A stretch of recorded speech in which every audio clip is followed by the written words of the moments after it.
بسم اللہ الرحمن الرحیم۔ شروع اللہ کے نام سے جو بڑا مہربان نہایت رحم والا ہے۔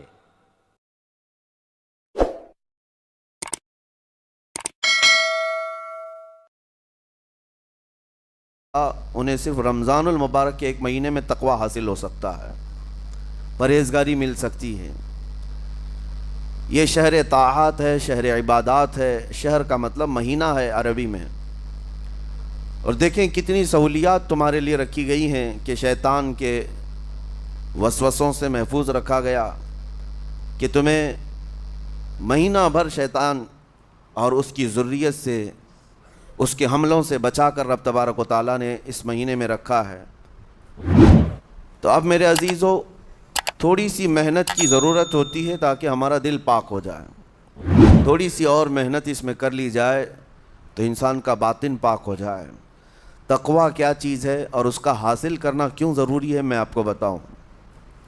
تقوی کا مطلب سب سے اہم چیز یہ ہے، اللہ کا خوف۔ یہ بنیادی چیز ہے، یہ بنیادی چیز ہے۔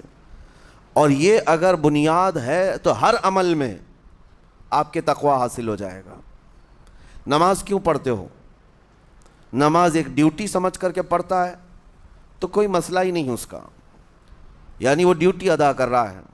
لیکن نماز میں اگر خوف خدا ہے، اللہ کے ڈر سے پڑھتا ہے، یہی تقوی ہے۔ روزہ کیوں رکھ رہا ہے؟ سب محلے میں رکھ رہے تھے، ہم نے بھی رکھ لیا۔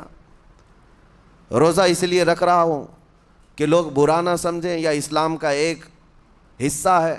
اتنی ہی نیت تھی تو پھر اس نے روزے سے کچھ حاصل نہیں کیا، لیکن اسی روزے کو اللہ کے خوف سے رکھا، یہی تقوی ہے۔ تو خوف خدا، اللہ کا خوف آ جانا ہر عمل میں، یہی تقوی ہے۔ اور اگر یہ چیز نہیں ہے تو انسان بہت بڑے بڑے گناہ بھی کر جاتا ہے، اسے ڈر نہیں لگتا۔ روزہ چھوڑ دیا، اسے کوئی خوف ہی نہیں ہے، بلکہ دھڑلے سے لوگوں کے سامنے کہتا بھی پھر رہا ہو کہ مجھے یہ سب چیزوں میں وشواس نہیں، یقین نہیں ہے۔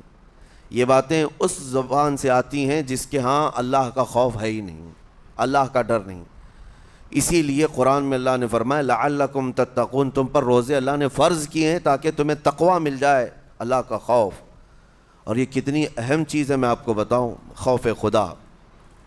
خوف خدا کا مطلب کہ اللہ کا ڈر، اللہ کا خوف، یہ تمہاری پوری باڈی کو صحیح کرتا ہے، اندر سے بھی باہر سے بھی۔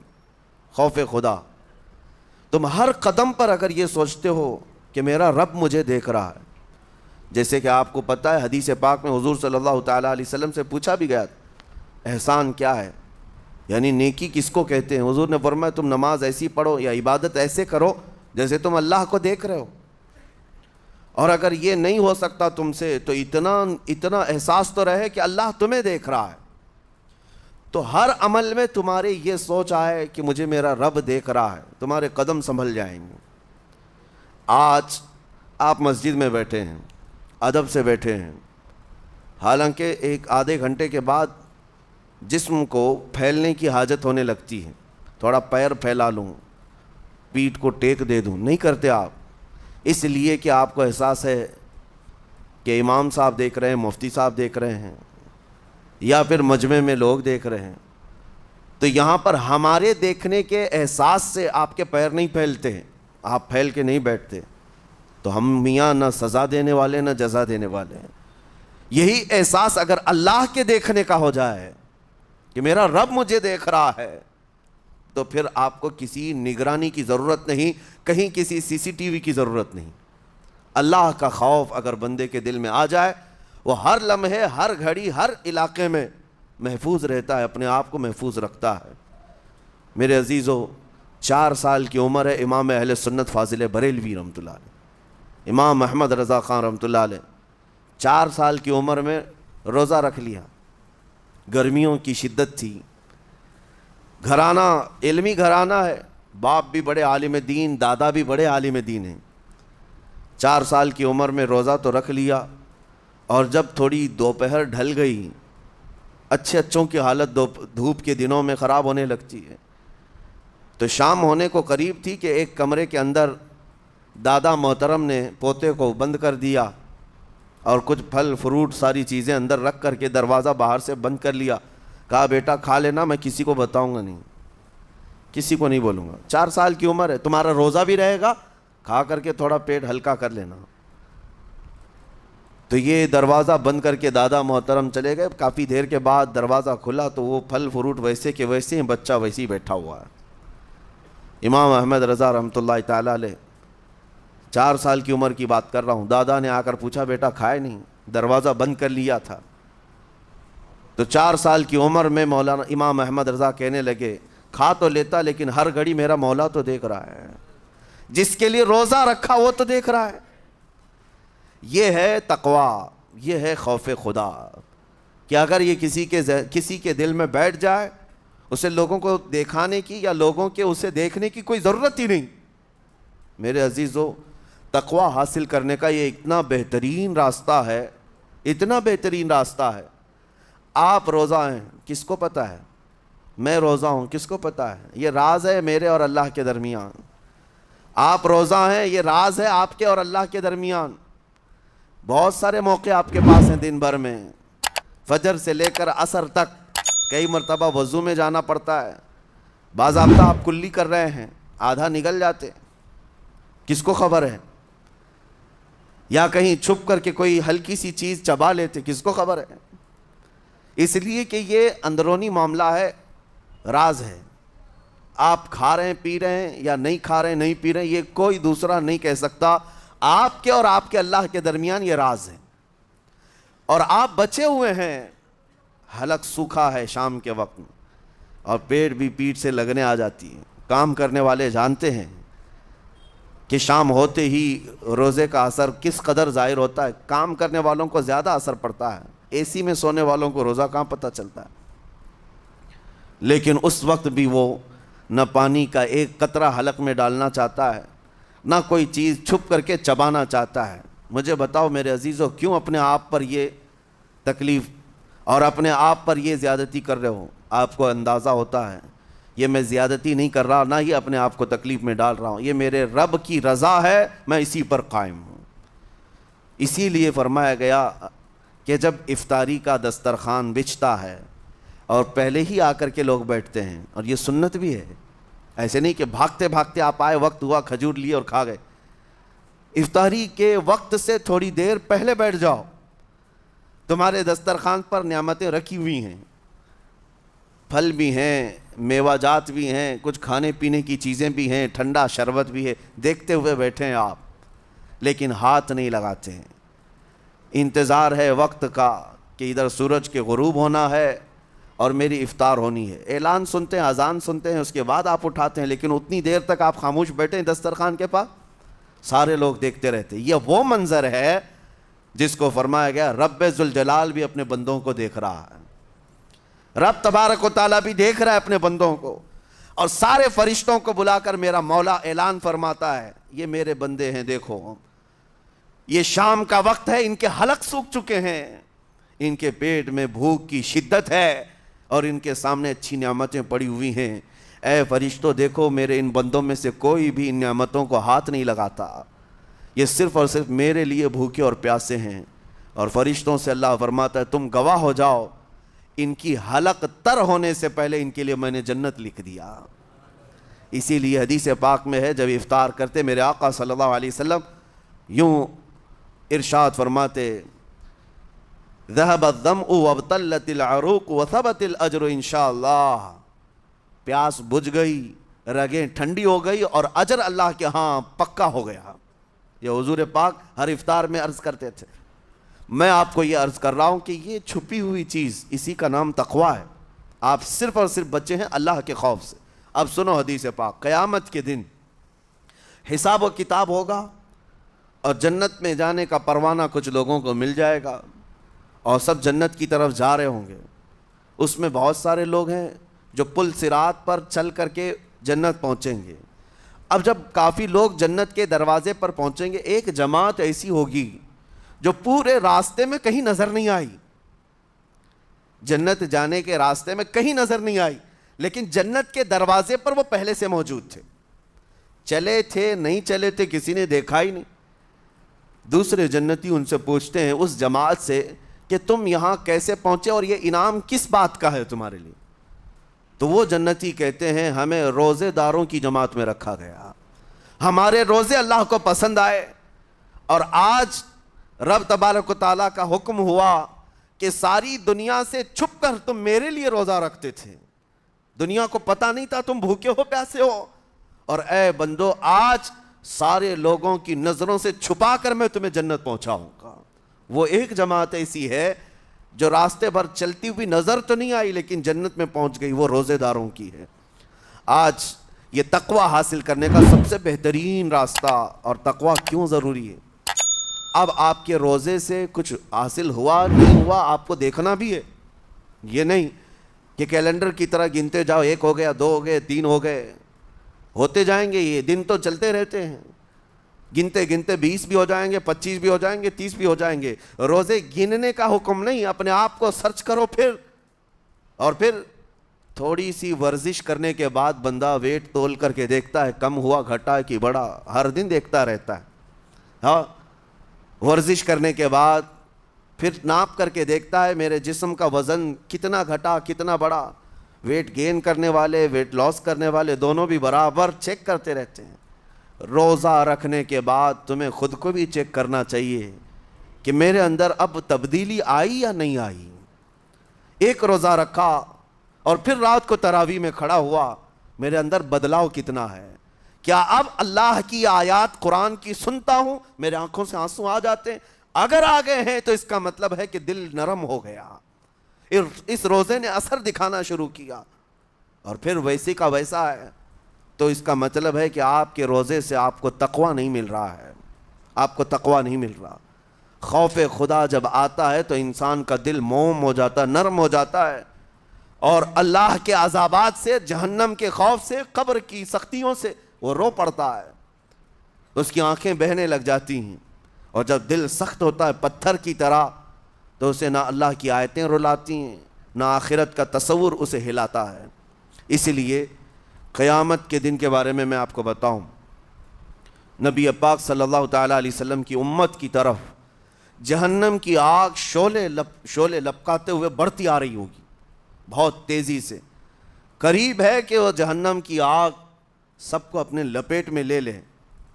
وہاں کھڑے ہوئے بہت سارے لوگ اپنے اپنے اعمال کا صدقہ پیش کرنے لگے، حاجی اپنے حج پیش کر رہے ہیں، نمازی اپنے نماز، روزے دار اپنے روزے، کہ جہنم ہماری یہ نیکیوں کا صدقہ رک جا۔ جہنم کی آگ بڑھتی چلی آئی، بڑھ رہی تھی۔ جبرائیل امین علیہ الصلاۃ والتسلیم حاضر ہوتے ہیں بارگاہ مصطفیٰ صلی اللہ علیہ وسلم میں، ایک پانی کا پیالہ انہوں نے پیش کیا اور کہا یا رسول اللہ صلی اللہ علیہ وسلم یہ پانی آپ اس آگ پر چھڑک دیں۔ نبی پاک صلی اللہ تعالیٰ علیہ وسلم نے وہ پانی اس آگ کی طرف پھینکا تو آگ دور چلی گئی، جو جہنم کی آگ اچانک بجھ گئی، کافی دور چلی گئی جو امت کی طرف لپک رہی تھی۔ رسول رحمت صلی اللہ تعالیٰ علیہ وسلم نے پوچھا جبرائیل سے یہ اتنا اثردار پانی ہے کون سا؟ یہ جبرائیل امین عرض کرتے ہیں یا رسول اللہ یہ آپ کے ان امتیوں کے آنسوؤں کا پانی ہے جو رات کھڑے ہو کر اپنے رب کے خوف سے رویا کرتے تھے، وہ اللہ کے خوف سے تھر تھراتے تھے، ڈر کر کے ان کے آنکھوں سے جو آنسو آتے۔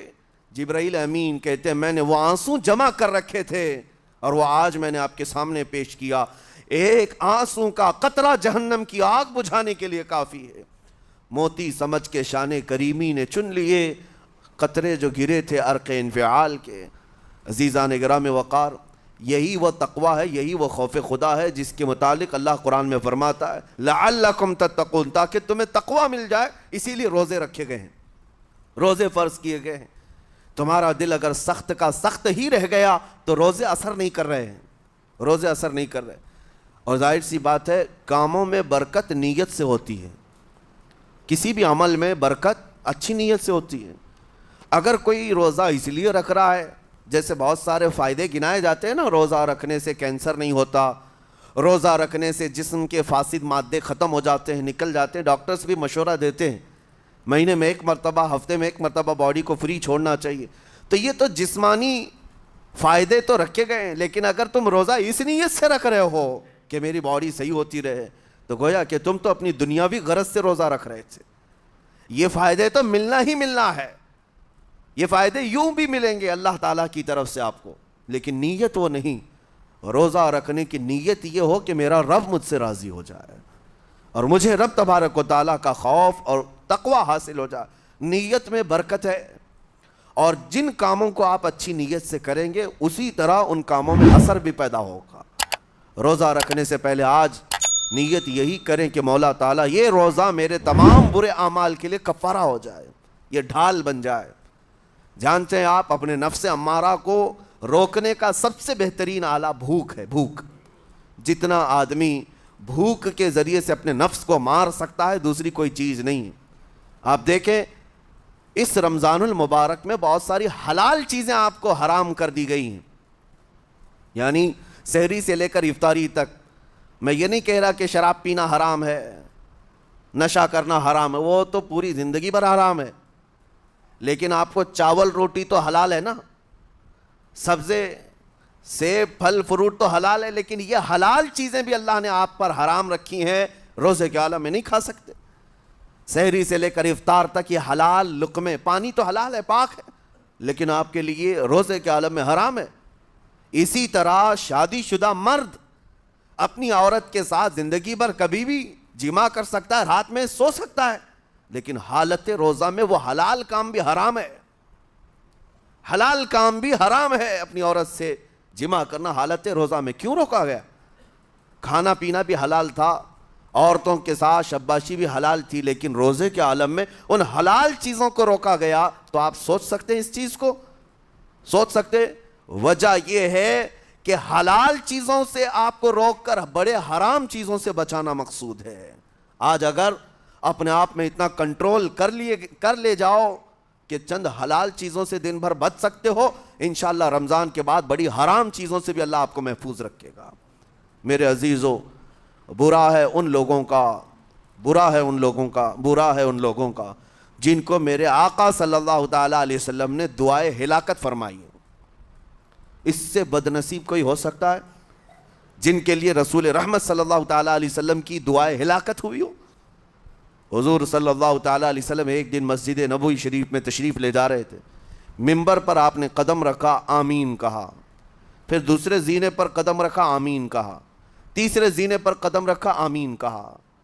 خطبہ مکمل کیا. صحابہ نے پوچھا یا رسول اللہ صلی اللہ علیہ وسلم، ہر زینے پر آپ قدم رکھتے ہوئے آمین کس لیے کہہ رہے تھے؟ سنو، رسول پاک صلی اللہ علیہ وسلم ارشاد فرماتے ہیں کہ میں جب پہلے زینے پر قدم رکھا تو سید الملائکہ جبرائیل امین آئے اور دعا کرنے لگے. کیا دعا کیا؟ یوں کہا، یا رسول اللہ صلی اللہ علیہ وسلم، وہ شخص ہلاک و برباد ہو جائے جو آپ کا نام سنے اور پھر اس کے بعد درود نہ بھیجے. حضور فرماتے میں نے آمین کہا. حضور کا نام سنتے ہی آپ کی زبانوں پر درود آ جانا چاہیے. اللہم صلی علی سیدنا محمد وآلہ وصحبہ وبارک وسلم. میرے آقا فرماتے ہیں دوسرے زینے پر قدم رکھا تو جبرائیل امین نے یوں کہا، یا رسول اللہ صلی اللہ علیہ وسلم، وہ شخص ہلاک و برباد ہو جائے جو زندگی میں اپنے ماں اور باپ میں سے کسی ایک کے بڑھاپے کو پایا اور ان کی خدمت کر کے جنت نہیں حاصل کر سکا بلکہ ان کو ایسے ہی چھوڑے رکھا، ایسا شخص برباد ہو جائے. حضور فرماتے میں نے آمین کہا. پھر جبرائیل امین نے کہا. تیسرے زینے پر قدم رکھتے ہی میرے آقا فرماتے ہیں جبرائیل نے یوں دعا کی کہ اے اللہ کے رسول، وہ شخص ہلاک و برباد ہو جائے جو رمضان کا مہینہ پایا لیکن اس کا ادب نہیں کر سکا، اس کا احترام نہیں کر سکا. حضور فرماتے میں نے اس پر بھی آمین کہا. جس کی ہلاکت کے لیے جبرائیل امین دعا کر رہے ہوں اور اس دعا پر سید الانبیاء آمین کہہ رہے ہوں، ایسے شخص کی بربادی کا کیا انجام ہو سکتا ہے؟ وہ کتنا بد نصیب ہوگا. اسی لیے میرے عزیزوں، مسلمانوں میں یہ رواج ہی نہیں ہونا چاہیے کہ اٹھ کر کے پوچھتے رہیں روزہ ہے کہ نہیں ہے، روزہ ہے کہ نہیں ہے. مسلمان ہے تو روزہ ہے، اور یہ کوئی آپشنلی عبادت نہیں ہے کہ 4 رکھ لیا 2 نہیں رکھا.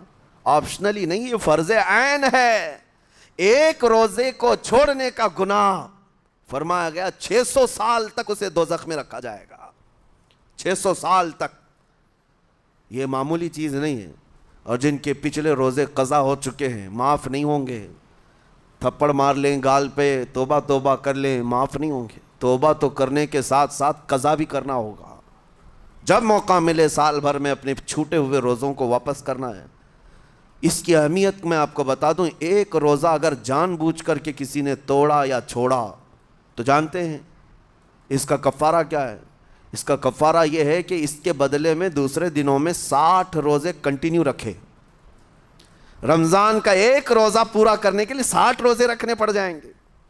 ہاں اگر کسی عذر کی وجہ سے، کسی تکلیف کی وجہ سے چھوڑا تھا، بیمار تھا یا سفر میں تھا یا تکلیف کی شدت تھی، اس وجہ سے روزہ چھوڑا تھا، تو اس کے بدلے میں ایک روزے کی قضا ایک ہی روزہ ہوگی۔ لیکن بغیر کسی عذر کے، شہوت کی وجہ سے، نفس پرستی کی وجہ سے توڑا تھا یا چھوڑا تھا تو پھر 60 روزے رکھنے پڑ جائیں گے۔ اس سے اندازہ ہوتا ہے کہ ایک روزے کی اہمیت کیا ہے رمضان کے۔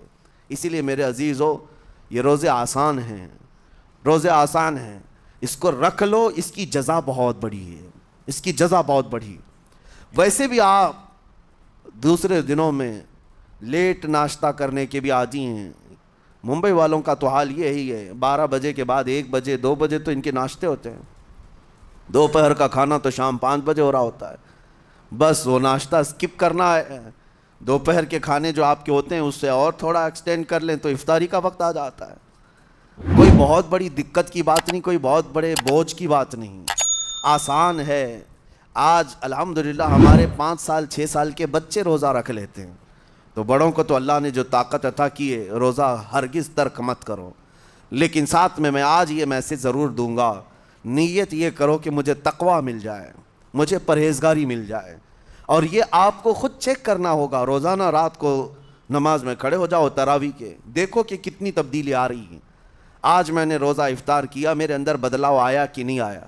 اور اگر نہیں آ رہا ہے، کوئی تبدیلی نہیں آ رہی ہے، تو اس کا مطلب ہے آپ تقویٰ نہیں حاصل کر رہے، آپ تو روز مرہ کی روٹین پر چل رہے ہو۔ روٹین پر چلنے کا مطلب یہ روزہ نہیں ہے۔ روزہ تقویٰ دے کر جاتا ہے بندے کو، روزہ خوف خدا دے کر جاتا ہے بندے کو۔ اسی لیے میرے عزیزو، آج دیکھیں آپ بہت ساری برائیوں سے رمضان میں بچ جاتے ہیں، تھوڑی اور محنت کی ضرورت ہے۔ ہم نے دیکھا ہے بہت سارے گھروں میں، باقی عیاش گھروں کی مجھے کوئی وہ نہیں ہے، ان سے کوئی لینا دینا نہیں، لیکن نارمل مسلمانوں کے گھروں میں بھی ہوتا یہ ہے، عورتیں بچوں کو تلقین کرنا شروع کر دیتی ہیں، گانے بند کرو، ٹی وی بند رکھو، بہت ساری چیزیں بند رکھو کہ رمضان آیا ہوا ہے۔ اور رمضان میں اگر ٹی وی لگا بھی لیا تو کچھ اسلامک چیزیں دیکھنے لگ گئے۔ ماحول تم نے خود ہی بدلا ہے اپنے گھر میں، کچھ چیزوں کو آپ نے بدلا ہے اور کچھ چیزوں کا ادب آپ نے کرنا شروع کیا ہے۔ اسی کو اور تھوڑی سی محنت کے ساتھ بڑھا لیا جائے، قسم رب ذوالجلال کی ہر برائی رمضان میں ہی آپ سے ختم ہو جائے گی۔ جس کی کوئی چیز چھوڑنے پر نہیں چھوٹتی ہے، وہ رمضان میں کر کے دیکھ لے، اللہ کی بارگاہ میں یاد کرے کہ مولا دن بھر میں تیری رضا کے لیے بچ رہا ہوں، مجھے میری باقی زندگی میں ان گناہوں سے بچا لے۔ وہ رحمان ہے، جب وہ تمہیں اس کے بدلے میں جنت دیتا ہے تو یہاں برائیاں کیوں نہیں چھڑواتا؟ یقیناً وہ برائیوں کو تم سے دور کرے گا۔ قرآن کا فرمان عالی شان، لعلکم تتقون، اسی پر میں نے آپ کے سامنے بات رکھی ہے۔ روزے اس لیے فرض کیے گئے ہیں تاکہ تمہیں تقویٰ مل جائے، پرہیزگاری مل جائے۔ بعض لوگوں کو دیکھا گیا ہے رمضان المبارکہ میں بھی وہ اپنی بری حرکات سے باز نہیں آئے، ان کی روٹین ویسی ہی جاری رہی، نعوذ باللہ نظروں کی خطائیں بھی باقی رہیں۔ اور سب سے بری چیز یہ ہے کہ رمضان میں شیطان کی نیابت اگر کوئی کر رہا ہوتا ہے تو تمہارا یہ موبائل فون ہے۔ اکثر لوگ یہ سمجھتے ہیں کہ اس موبائل فون کو ہم استعمال کرتے ہیں تاکہ ٹائم پاس ہو جائے، روزہ کا وقت قریب آ جائے۔ اس ٹائم پاس کے چکر میں تم کیا کیا دیکھتے رہ جاتے ہو اور کہاں تک یہ چیزیں پہنچاتی ہیں تمہیں اندازہ بھی نہیں ہوتا، احساس بھی نہیں ہوتا، تو تمہاری رہی صحیح عبادت کو بھی یہ ہضم کر جاتا ہے، کھا جاتا ہے۔ اس کے استعمال پر اگر کنٹرول ہے تو خوب استعمال کرو، لیکن کنٹرول نہیں ہے تو اے نوجوانوں اس کا بھی روزہ رکھو، اس انٹرنیٹ کی بلاؤں سے محفوظ ہو جاؤ۔ اس لیے کہ بہتوں کو میں نے دیکھا ہے ان کے دن بھر اور رات بھر رمضان میں سوشل نیٹ ورکس پر مصروفیت ویسی کی ویسی ہے جیسے دوسرے دنوں میں تھی۔ وہ رات بھر چیٹنگ میں بھی مصروف ہیں، ایک دوسرے کو ادھر ادھر بھیجنے میں بھی مصروف ہے. ساری چیزیں جوں کی توں چل رہی ہیں تو تمہارے موبائل نے تمہیں تقوی سے بہت دور رکھا ہے, تمہیں رب تعالیٰ کے قریب ہونے نہیں دیتا. اپنے آپ کو بدل لو. ظاہر سی بات ہے یہ سخت چیز ہے, اگر کوشش کرو گے تو بچ جاؤ گے, اور تقوی اتنی آسانی سے تو نہیں ملتا. اپنے آپ کو سٹرگل کرو, انشاءاللہ العزیز دل پاک ہو جائے گا. پھر آپ کو اپنی زندگی کے اندر جو اجالے نظر آئیں گے وہ خود آپ محسوس کریں گے, آپ محسوس کریں گے.